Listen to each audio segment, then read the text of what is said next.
பண்றதை பாருங்க. இன்னொரு விதத்தில் ஆண்டவர் என்ன செய்யறாரு, ஆக்கீஷை கூப்பிடுறான். ஆக்கீஷ் தாவீதை கூப்பிட்டு சொல்றான், எப்பா நீ உத்தமன் தான், நீ பாளையத்துல என்னோட போக்கும் வரத்துமா இருக்கிறது என் பார்வைக்கு நல்லதுன்னு ஜீவன். ஆனா நீ என்னிடத்துல வந்த நாள் முதல் கொண்டு இந்த நாள் வரைக்கும் உன்னிடத்துல ஒரு பொல்லாப்பும், ஆனாலும் பிரபுக்களின் பார்வைக்கு நீ பிரியமானவன் அல்ல.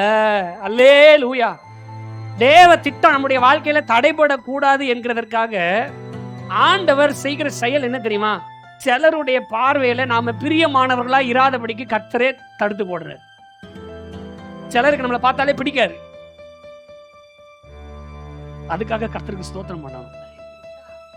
அவங்களுக்கு மட்டும் தாவீதை பிடிச்சிருந்துச்சுன்னு வைங்களேன், தாவீது யுத்தத்துக்கு போயிருப்பாரு. நம்ம ஆண்டவர் நம்ம என்னதான் சுய புத்தியில போனாலும், அநாதி சிநேகத்தினால் உன்னை அழைத்தேன், என்னுடைய காருண்யத்தினால் உன்னை தெரிந்து கொண்டேன் என்று சொன்ன ஆண்டவர் பாதியில விட்டுட்டு போறவர் அல்லங்க.